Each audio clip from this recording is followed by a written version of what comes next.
Art Museum in Nashville and a volunteer with AAMI. Thank you all for joining us on Friday afternoon. We're very, very excited to hear from folks from the Baltimore Art Museum this afternoon about their amazing exhibition, A Perfect Power. I hope I got the title right there.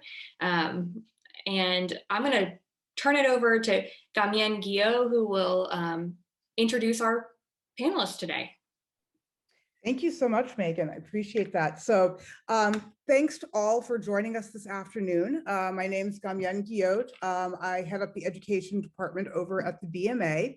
And on behalf of the AAMI Programs Committee, I want to welcome you all to our first Curator Interpreter Show and Tell with my colleagues at the Baltimore Museum of Art, Reflections on a Perfect Power, Motherhood and African Art.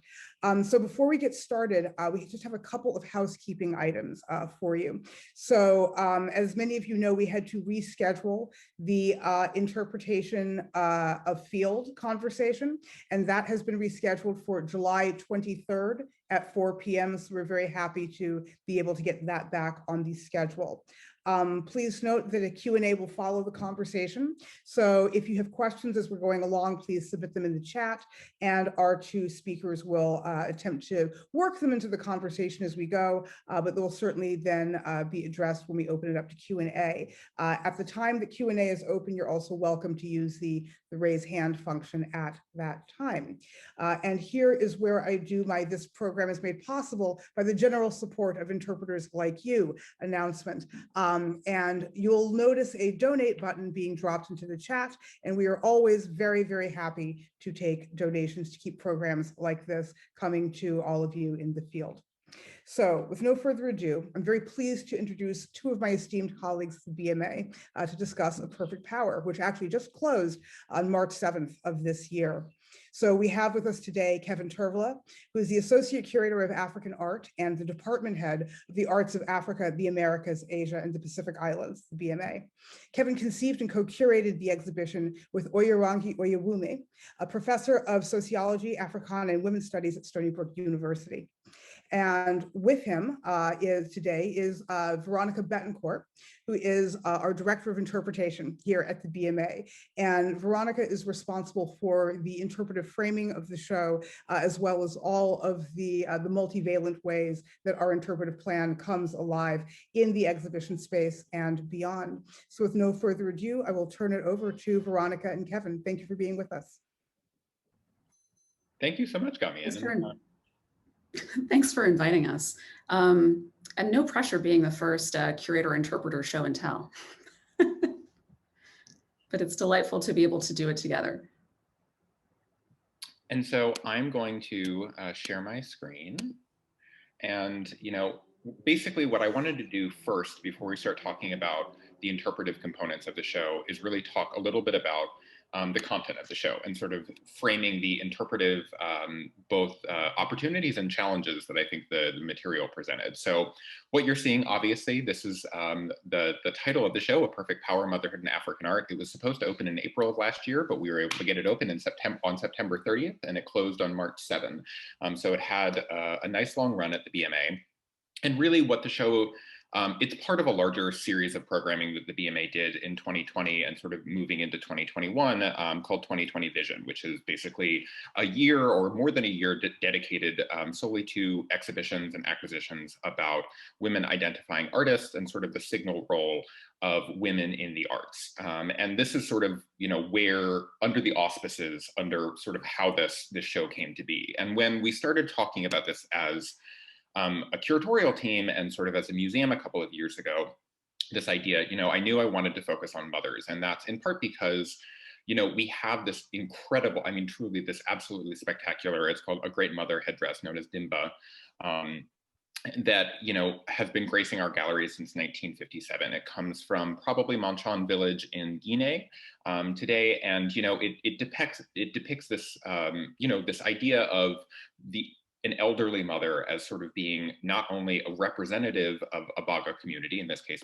probably Manchan village, but also sort of a site of power and a site of importance. And so, with the idea of mothers, that being the central focus of one of the things that I wanted to do within this 2020 vision, I started basically mapping all of the representations of mothers and looking at where these representations of mothers that we have in our collection came from. So, you know, we have the Baga Dimba, which comes from Guinea. You know, there were also other figures like this Hemba chief's figure, which we'll talk about in a little bit, that is representing sort of a male chief, but has sort of what I would call the signs and symbols of motherhood, sort of this pregnant silhouette, prominent breasts, things that we're going to be talking about. That's coming from the eastern region of today's Democratic Republic of Congo.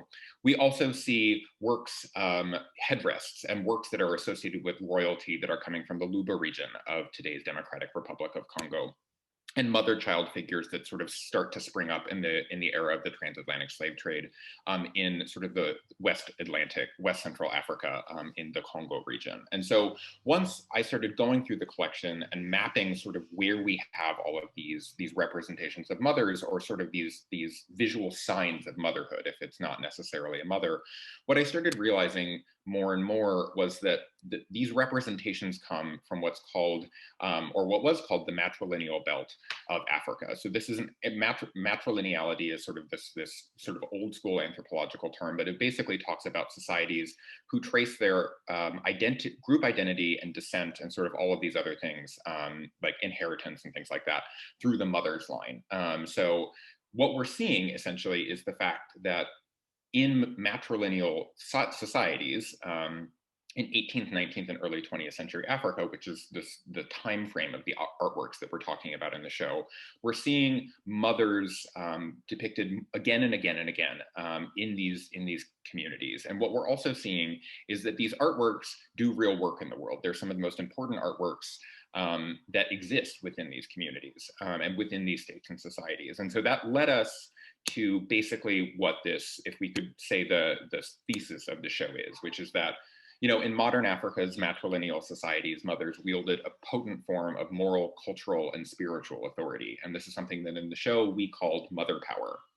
And in these varied states and societies, artists sculpted the visual signs of motherhood onto important and powerful artworks. And in doing so, they allowed the artworks to channel the authority of mothers and do work in the world. And so, you know, this is what the show is about. This is sort of, if I were to summarize the show, this is exactly how I would summarize it. As Gamien mentioned, this is of course not just sort of coming from my brain, it's coming from the brains of, you know, all of the art historians who've been doing research on this for decades, but also the curatorial team, which was Professor Oyeronke Oyewumi, who's a gender theorist at Stony Brook, and then a team of undergraduates at Johns Hopkins University, and the director of their Museums and Societies programs, Jen Kingsley, who we all sort of collaborated on this. And, you know, with that, I want to basically show you all a brief 2-minute sort of walkthrough of the exhibition that our marketing department was kind enough to put together. And then I'm going to turn it over to Verónica to talk about all things interpretation.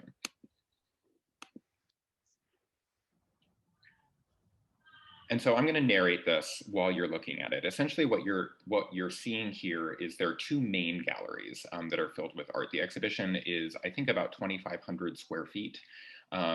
There are sort of, and I would say, and we'll get into this in a little bit, 3 sections within the show. You're seeing one, the qualities of mother power.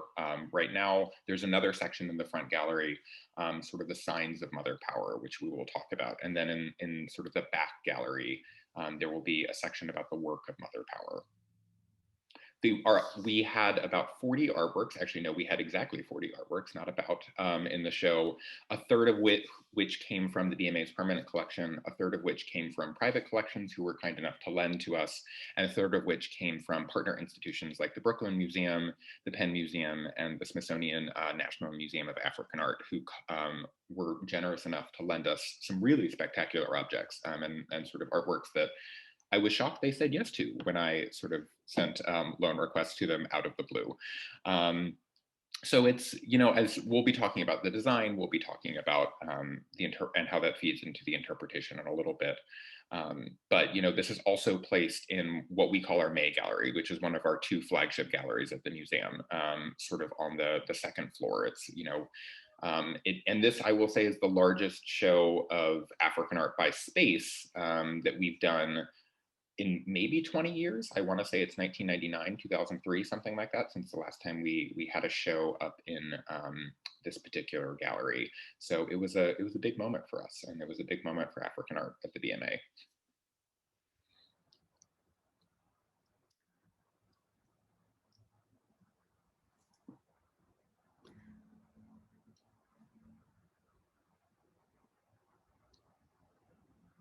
And if you're looking at all of these beautiful images and wondering, how does this space fit together? We do have floor plans that will help orient you beyond kind of our edited virtual gallery walkthrough.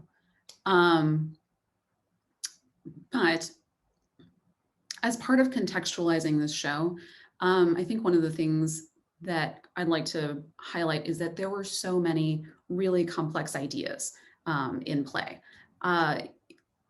You know, I think in some ways it is sort of an absurdly academic premise of having to talk about matrilineal kinship networks and how that relates with, you know, power structures, both historically and also throughout different regions of Africa, as well as kind of working through the different social constructions of gender, both, you know, thinking about how that is brought forth by the BMA's audience, which is largely American, and how it is constructed within the historical African context that the objects are coming from.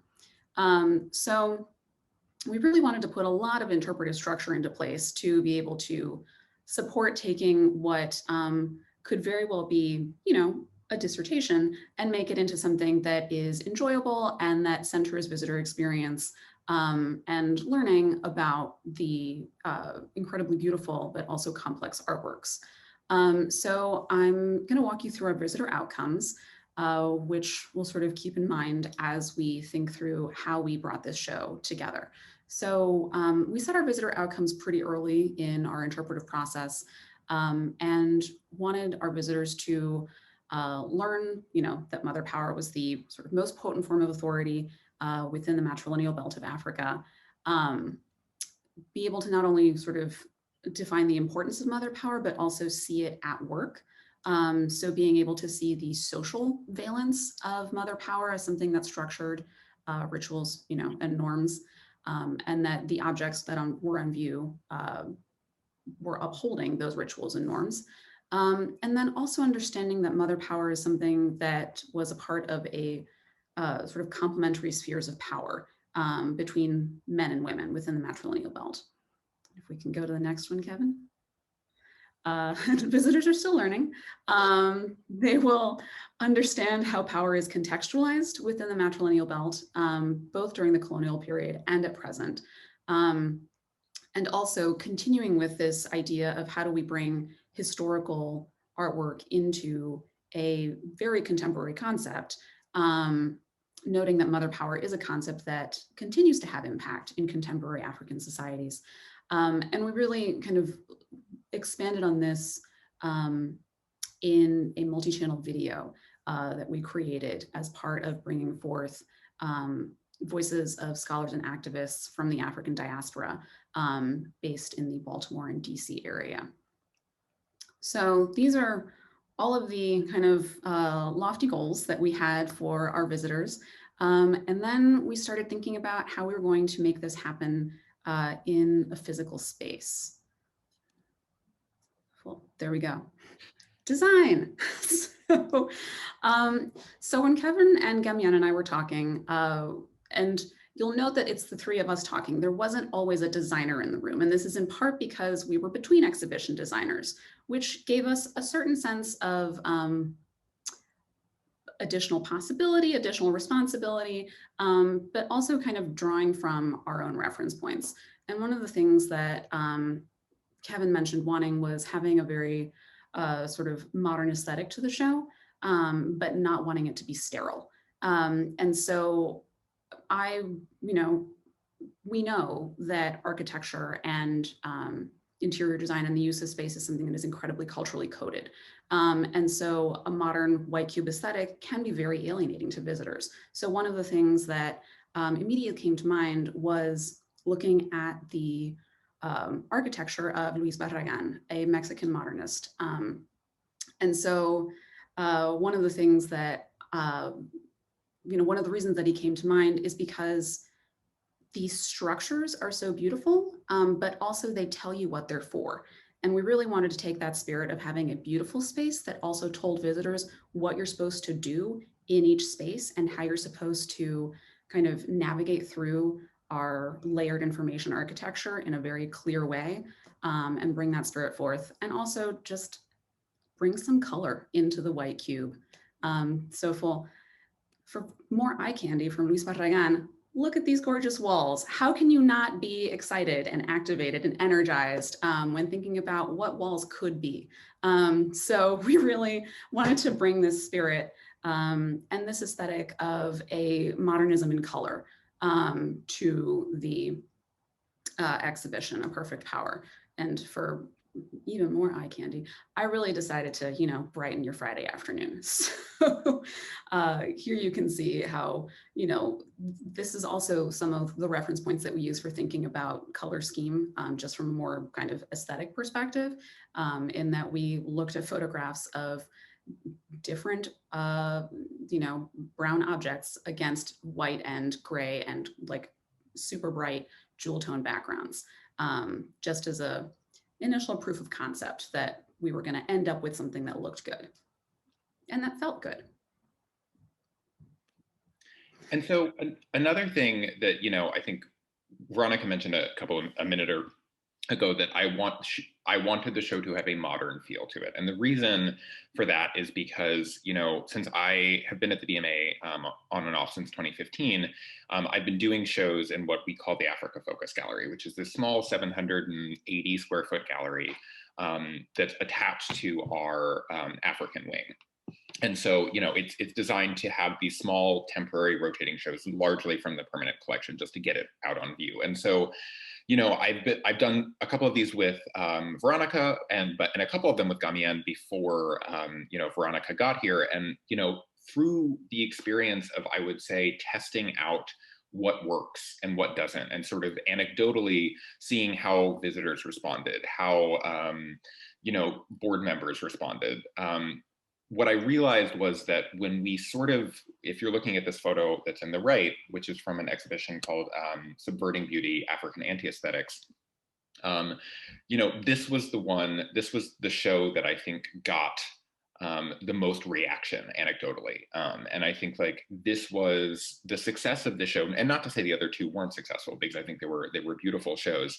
But I think the lessons that I think I learned from this, the lessons that I think Gamien learned from working on Antiaesthetics, was that this sort of warm white cube, and this is a little bit more white cubey than I think A Perfect Power ended up being, is something that visitors know how to interact with. I think what I've realized is that there are a lot of folks who go into African art shows and they feel like they need to have a PhD in something. They don't know what, but they need to have a PhD in something in order to understand the artworks. And so I think one of the ways of making people feel that this is a space that they can relate to and relate in is by giving them something that has been coded as this is what an art museum is. This is what art is presented in.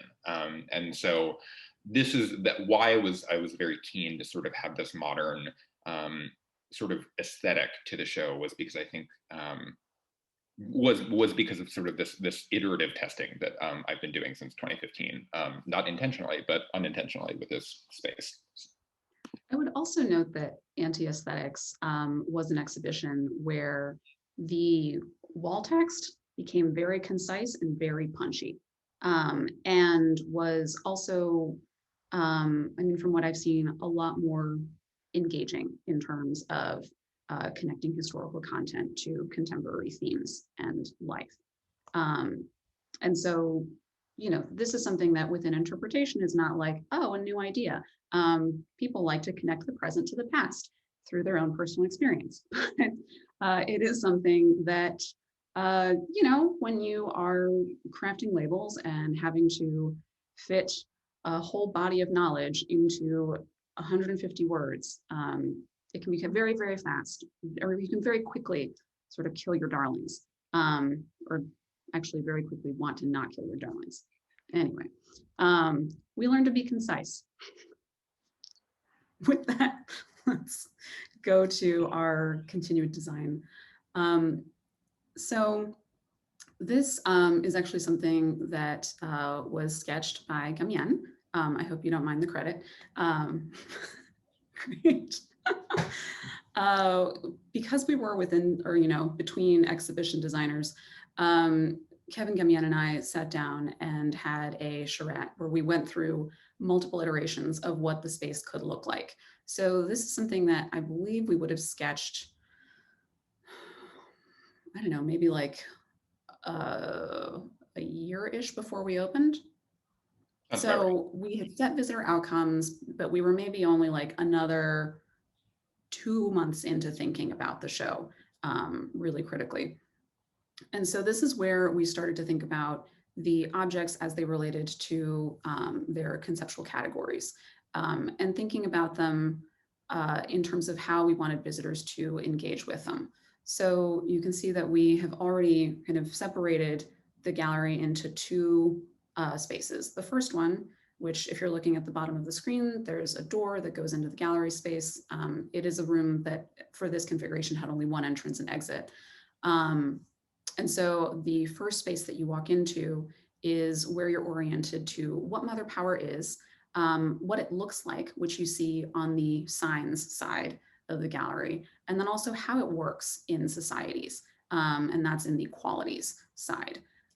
We also created a brochure that would take these signs and qualities and allow you to look for them and understand them in the context of other works in the kind of back half of the exhibition space, where, Kevin, I don't know if you want to talk about this as more of like the case studies part.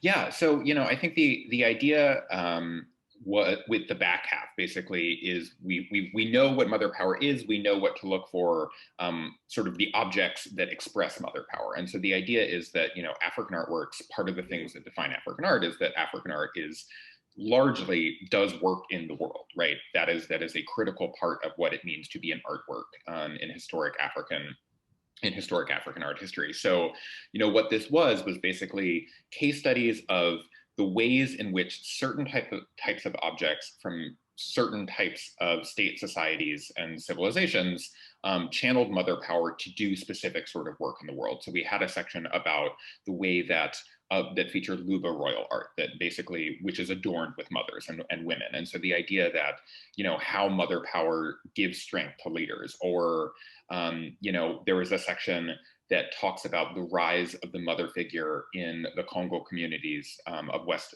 Central Africa during the transatlantic slave trade, and the role that sort of this important role that mothers played in this time period of violent and rapid depopulation. So getting at a historical angle to this versus, a section that talks about how mothers helped transition boys into manhood through initiation ceremonies that featured the female ancestor, which is, connecting it back to this kinship theme, and also to a sort of a different narrative, a sort of a more anthropological narrative almost. And so the idea is that this is in this back section is where we sort of crescendoed into, what mother power is, how it's expressed in objects. Let's talk about how the work it does in the world. And at this point, kind of at the tail end of that crescendo is one of the, I think, sort of pivotal objects in the show, which is the figure of the pregnant chief, which Kevin pointed out earlier in the exhibition, or in this presentation. But we really wanted people to get to this figure and to sort of see an object, a sculpture of what for many of our viewers, they might sort of look at as a male figure, but then also recognize these clear signs of mother power in terms of the pregnant silhouette, the prominent breasts, and kind of have this moment of recognition that mother power was something that was necessary for any form of expression of power within these societies, and that mother power was something that could be held by women and also by men. So, you kind of see that tucked away in this little,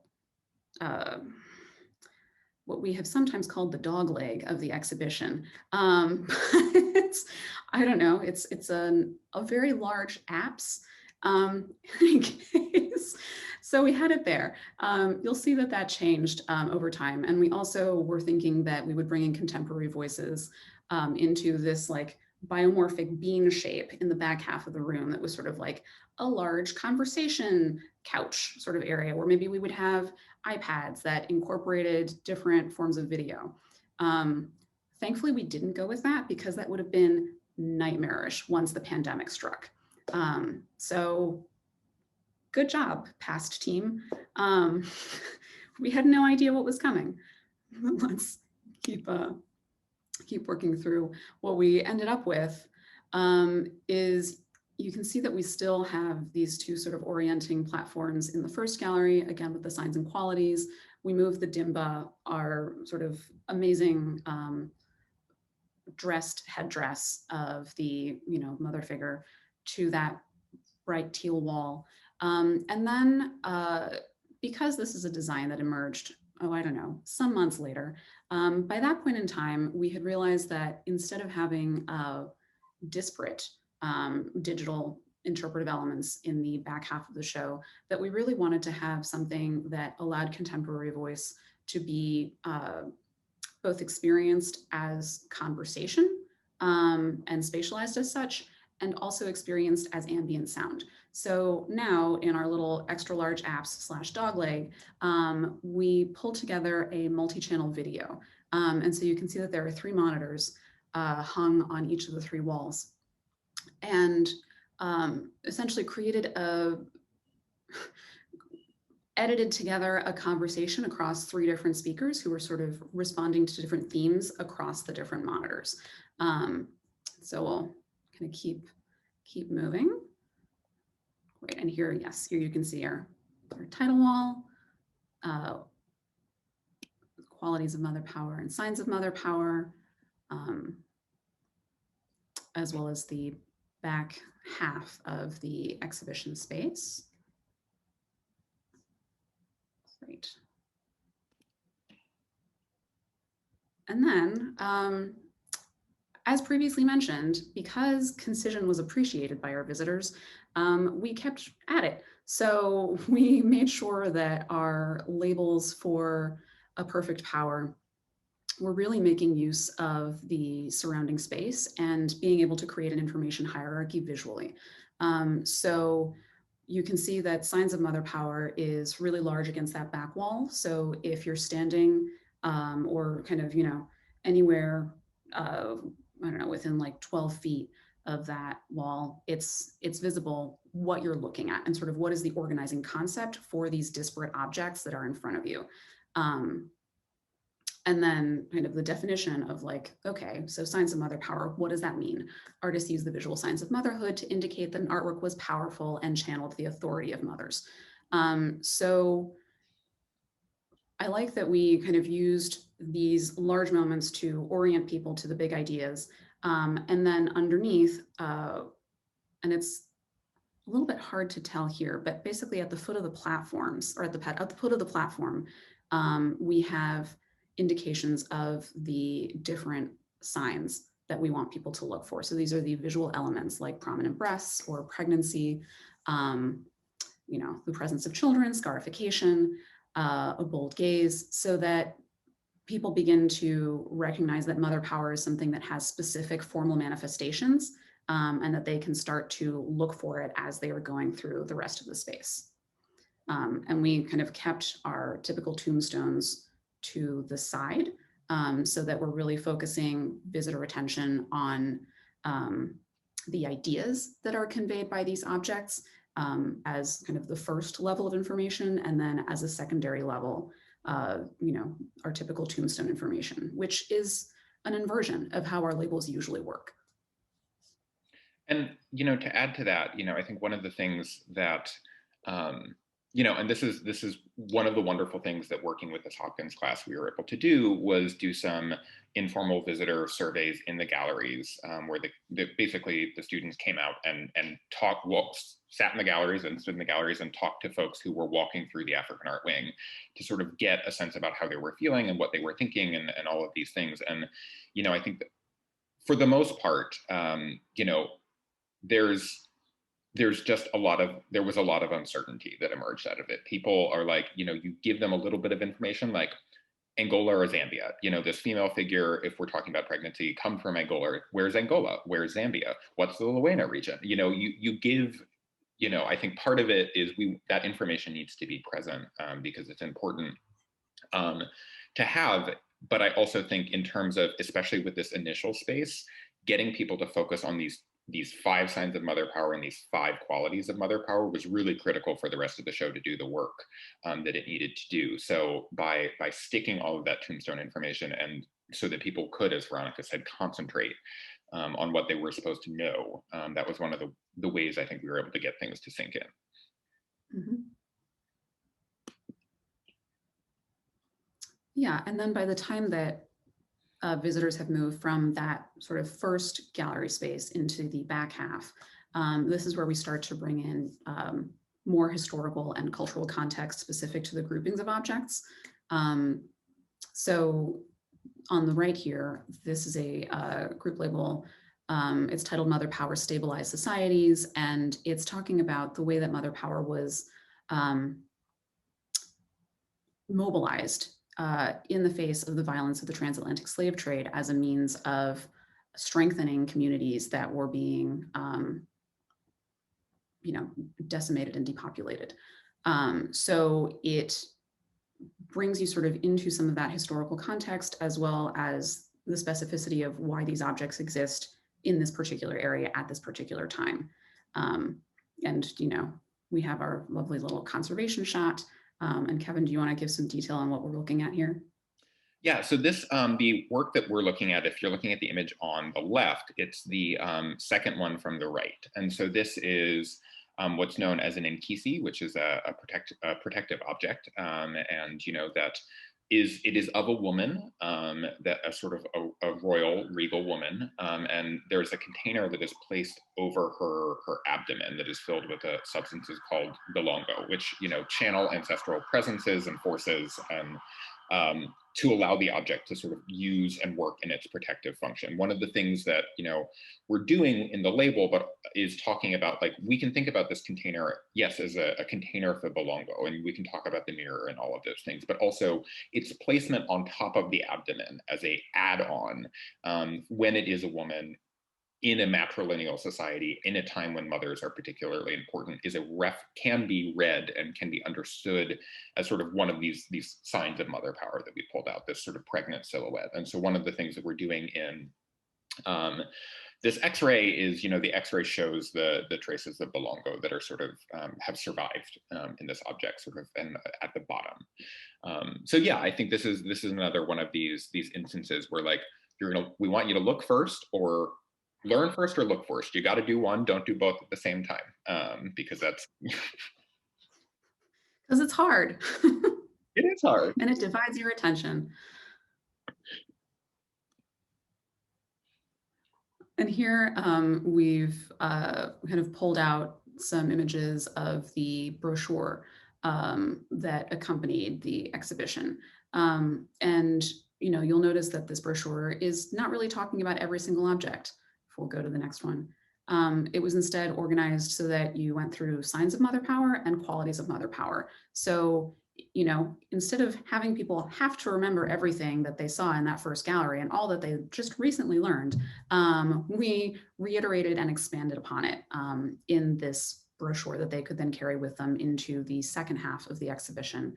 And so this was also a place where we were able to add in some of that social context that was very concisely presented within things like qualities of mother power, but, you know, be able to give a little bit more information than was kind of initially presented visually in the first gallery. And now we get to the multi-channel video. So I referenced the 3 monitors just to orient you again. Thank you for the little whirl around. So multi-channel video is difficult to document. So I'm going to do my best to talk you through what this was and why we made it and how we made it. So if you'll remember our visitor outcomes, one of the things that we wanted to do was talk about not just historic manifestations of mother power, but also contemporary understanding within African societies and the African diaspora. So we reached out to folks whom we knew or met in the area and invited them to be interviewed as part of this kind of, multi-channel edited conversation that would be exploring the themes of the show, but as experienced through each individual's work and specific lived experience and context. So we interviewed Ogunatoja Oko, so you can see her in the center against the teal wall. And she's an assistant professor of African history at Loyola University of Maryland. And we also interviewed Bilfina Yawan, who is an artist and educator in Baltimore, who had previously presented some of her work at the BMA at another program a couple years prior. So she was sort of known to the BMA and in the BMA circle. And then in conversation with her, she recommended her friend and fellow activist, Nanaya Amuchie, who's a lawyer, organizer, and abolitionist based in Washington, DC. And so these three folks, we'll go to the next one. I did some semi-structured interviews with them with the goal of taking some of the key themes from the exhibition and bringing them into the present. So starting everybody out with a little introduction so that we knew, who are you? Why is this a topic that is important to you? And then moving through questions that related to the idea of African women's bodies as sites of power, thinking about how mother power is seen in the objects as well as how it's seen today. And I picked 3 objects that I asked every speaker to respond to just so that we had some material to be able to create that edited conversation. One of them being the pregnant chief, which you see here. And then since everybody was sort of excited at the prospect of engaging with Oyeronke Oyewuni's theorization of matricentric power, as well as her theorization of the construction of gender within different African contexts, I wanted to get them to talk about that in terms of like what it meant for them, as well as what it meant for their work, since each of them is, very steeped in different forms of African womanism or feminism. And then I ended the interviews by asking them, what key questions or thoughts they wanted to leave with the visitor. Because one thing that was important to us was that this conversation be something that prompted further visitor engagement and further visitor conversation. So having those questions and those prompts and ideas in mind, both in the moment of being in the room with the multi-channel video and sort of seeing this conversation bounce around from speaker to speaker on the different walls, but also as ambient sound that you could hear at different points within your visit. So this is what a multi-channel video script looks like. I made a really big table and did some color coding to help our editor sort of figure out how to track everything. So you can see that I've got each speaker kind of in each column, as well as their spatial reference, so that as the videos are syncing and being kind of color corrected for the specific wall that they are against, the editor can keep that in mind. So this was, a bit of a puzzle. And one of the things that we were able to do was draw out, a multiplicity of themes. So let's go to the next one. So given the semi-structured interview, we were then able to talk about some pretty key ideas, such as getting some more historical grounding of mother power as activated in response to the transatlantic slave trade, thinking about different African feminisms or womanism as a means of repairing kind of the colonial interruption of both life and epistemology. So kind of a way of bringing in some of the ideas of the contemporary scholarship that underpinned this show, but in accessible sound bites. And then also talking about gender as a social construct in Africa and in the US. So having people talk about, Nina, for example, uses they and them pronouns, and they identify as non-binary. And part of the reason that they do so is because of this kind of gender fluidity that they experience and see as something that is coming out of their engagement with different theorists such as Oyeronke Oyeomi's work. So we'll go to the next one. And then along those lines, continuing to think about motherhood as a social role beyond sort of something that is associated with folks who are assigned, the sex of female at birth, and its queer manifestations. So we've got folks talking about mothers in houses, so like houses of queer and trans individuals, and really kind of broadening the social impact and definitions of motherhood. And then talking about different, forms of violence against Black women's bodies. Bilfina's family is from Liberia, and she talked about different women's protests against, continuing civil wars, and how women would disrobe or threaten to disrobe as a means of enacting political actions toward peace. So along those lines, kind of talking about the Black woman's body as a site of both power and protest. So really kind of getting us later into the 20th and into the 21st century. Next one. So I'm going to share the closing thoughts and provocations from two of our speakers. This one's from Nina, and this is how the video closes. So Nina asks, what does it mean to exist out of formal structures of community, family, and gender, and create relationships and social organizations that are rooted in all of our values? What are the stories that we need to start telling that will help build the foundation of the world that we want to live in? And then Bilfina kind of closes the video with, we got to activate past just, ooh, this is cute. This is a people's history. This is sacred knowledge. This is not just something for you to be a spectator to and just walk away from it. And then we kind of fade to the different wall colors, include their names, closing credits, and then it starts over. So that's why we have our sort of closing questions and opening provocations. And with that, this is us, and we'd love to talk to you. Thank you both. That was absolutely amazing and a great nostalgia trip for me to remember where the origins of the show. Questions from the group. So by all means, throw your questions into the chat, use the hand raise function. I think we're a small enough group that folks can just unmute and we can talk amongst ourselves for a while.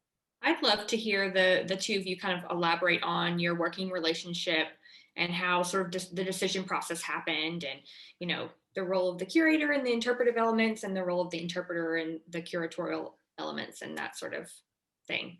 I How think much distinction do you feel there was, Kevin? I think one of the things that made this so successful, I'm going to toot our own horn. I think it was successful, but I think one of the reasons I think it was successful, and I think the feedback we've gotten was so, was so positive that we've gotten from visitors, is the fact that I think Verónica and I were not maybe always in conversation, but we were talking a lot. And, I think one of the things, I will say from a labeling perspective, like my first round of labels, was fine. It was sort of like joyless. And, Verónica we had a relationship that she was able to, because we'd been talking about all of these things. So she had I had sent her all of these articles, and she knew these things, and she was like, your article, your text is joyless. Can you make this a little bit? I did not say your text is joyless. Yeah, no. I asked you to think about the visitor experience that we wanted to create and how we wanted people to feel. And did we want them to feel excited and engaged or informed? But I don't know, just informed. Your first round of labels were at the just informed level. But once we started thinking about Kevin, you're really excited about this and none of that is coming through. Let's fix that. So I think, yes, we went back and forth constantly. And I think, you know, a big part of that was that, you know, we're both really interested in making sure that visitors are engaged and that they're engaged thoughtfully, sort of where they are in space, but also sort of with who they were before they came into the show. I see that there's a question in the chat asking if we were able to do any visitor evaluations after people saw the exhibition. This was pandemic times, so no. Kamian, do you know if MX did anything?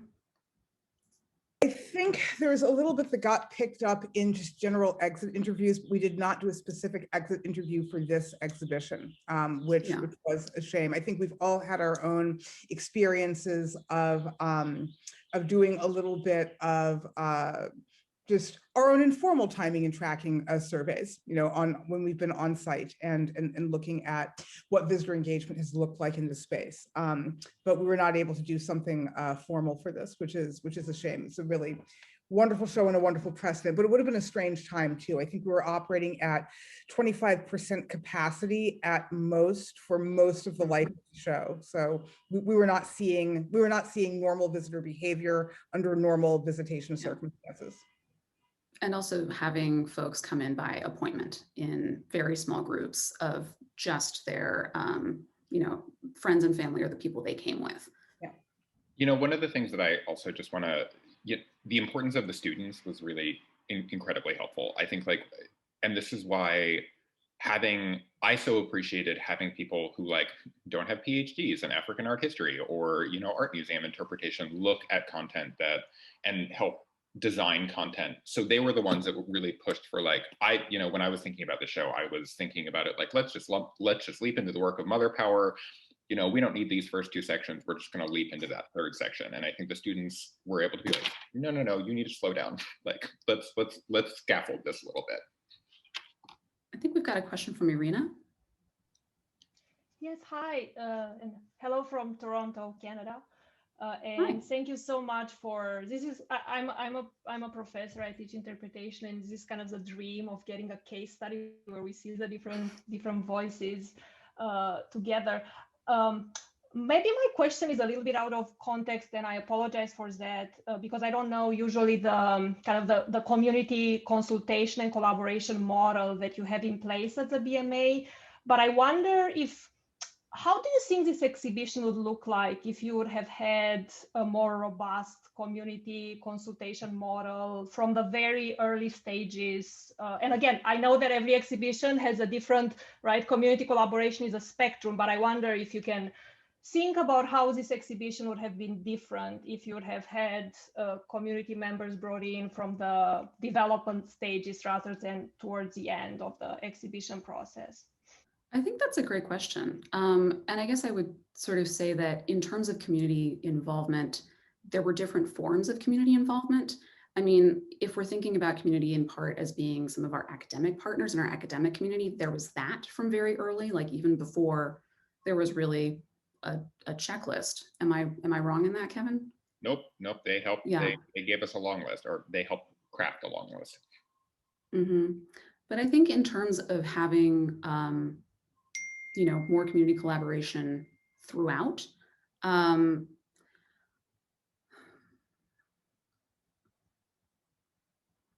mean, I think it's hard to know exactly how that would have manifested in the look and feel of the show. But I think it's possible that, I don't know. It's a great question. It's a great hypothetical. I think it's easier to answer in terms of what the work process would have looked like rather than what it would have done to the exhibition. I'm thinking about, we didn't get a chance to talk about sort of all of the labels. You know, one of the things that we were able to do in certain sections was sort of replace standard object label sort of descriptions with quotations from you know, folks who were the folks who were living in the communities that were making these regions, or the descendant of a Luba king or something. But I think those were very limited. And so my sense is, you know, and thinking about like some of the feedback that we've received in the form of exhibition reviews, like wanting to surface the contemporary voice, a contemporary voice maybe throughout an interpretation in labels, as opposed to just sort of it being in a video thing, I can see as being something that would have potentially happened. You know, I think it's, but yeah, I think as Veronica said, I can't say for sure. And I see a question from Amelia that she's excited about the super pared down text. Did we receive any pushback institutionally on that? No. That's great. It's exciting to see a single word.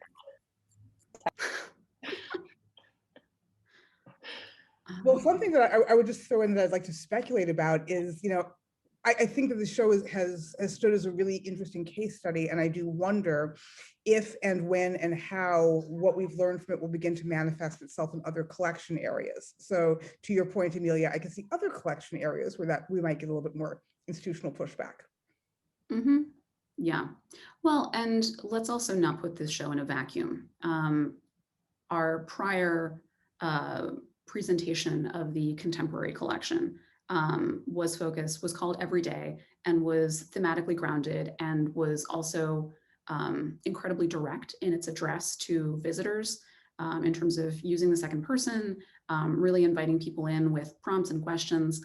And so having that experience and seeing visitor response to that, and the way that people were talking to each other in the galleries, the way that they were asking questions, the way that they were drawing each other across the room and making connections based both in their personal experiences and in the themes, I think gave a lot of sort of institutional goodwill and support for the possibility of continuing to push labels in a direction that was more visitor centered and really focused on having a great in-gallery experience rather than making labels that are excellent for publication in a book that you would read sitting down for 25 minutes.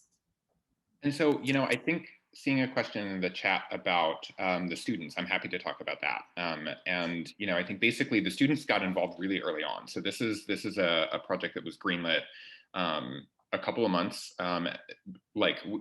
There is a program called the Program in Museums and Society at Johns Hopkins University that, you know, is about museums, right? And critiquing them and teaching students how to function within institutional spaces like that. So once this project was greenlit, I was able to approach the director of that program, who I knew from various other relationships and other projects, and say, do you want to co-teach a class with this? Your students are really good. It would be really great to get them involved. And so basically what they did is the class was, the first half was sort of like a crash course in African art history from largely Central Africa, which is where the matrilineal belt is. And then the second half was, okay, so and you know, each week they had to come into the museum, they had to write object reports, they had to present objects, you know, they got to look one-on-one with me and look at the object files and do all of these things. And then the second half was basically me giving them a big checklist of like, here are all of the possible objects that we've talked about and that fit within these themes that we've talked about so far.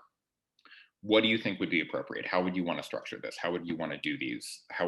And we emerged from that with sort of a long list of objects that were then narrowed down, and I got loans and things like that.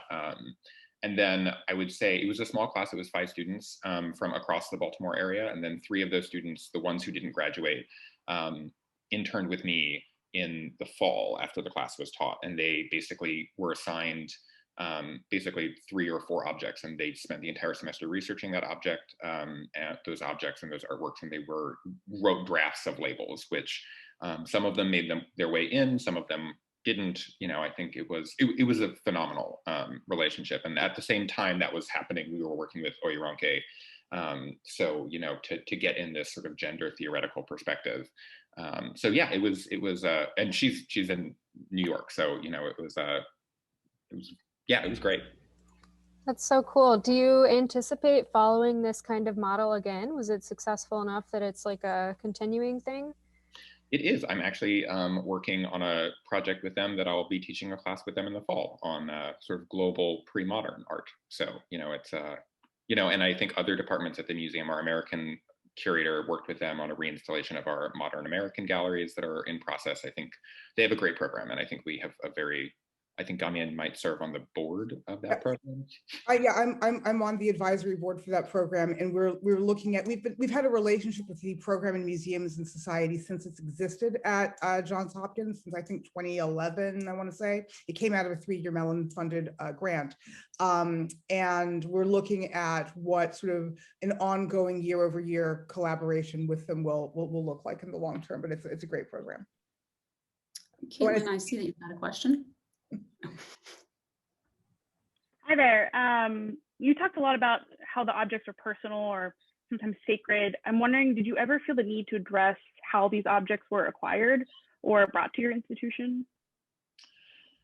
Yeah, so I think, that is something that we have thought and are continuing to sort of think about. And that is, I mean, it's something everyone, it is the ethical thing to do when you care for artworks like this. I think we had talked very early on about whether or not we wanted to stick all of the provenance history on all of the artworks. And I think the decision was made not because I think there wasn't institutional will to do that. I think more so that we are, there's a cultural property working group that is sort of assessing and revising all of our cultural property policies, both sort of behind the scenes and in gallery, and sort of what the relationship is with that. And so, I think we wanted to let that group do its work a little bit more. And so, so that was, so no, I think we didn't necessarily end up addressing provenance in the galleries, but I think it is a question that we get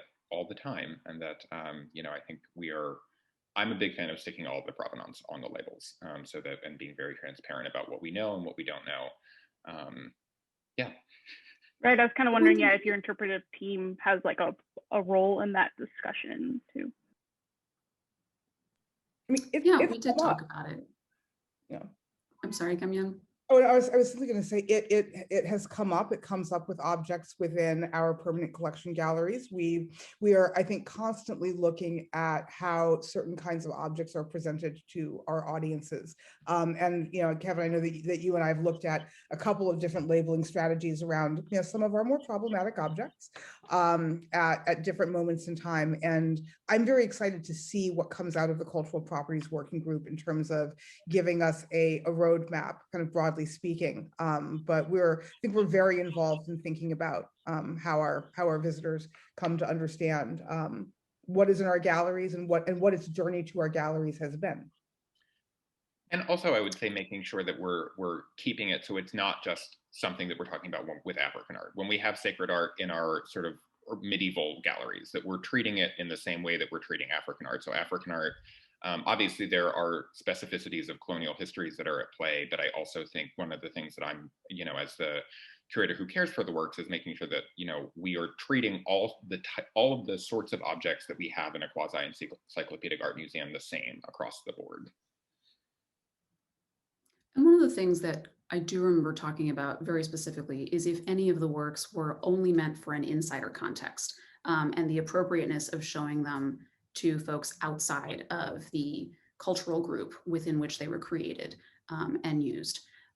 Because that's the sort of thing where, like, there is an additional layer of care that needs to be taken in terms of thinking whether it's appropriate to show that work within the context of an art museum in Baltimore, Maryland. And we do have artworks that we care for but do not show, and that will always be, or not always, are currently not on display and won't be. Any other questions from the group? We're just about at time. So thank you, my colleagues, for a really wonderful, rich, and robust conversation. I think this has been really fantastic. And thank you to all of you for taking time out of your Friday afternoon to spend it with us. We hope to see you back for the rescheduled program on July 23rd, and we'll certainly see you for some interim programming before then. And please check out that donate button. So thank you all very much, and hope to see you back here very soon. All right. Bye all. Thank you so much. Thank you. Thank you.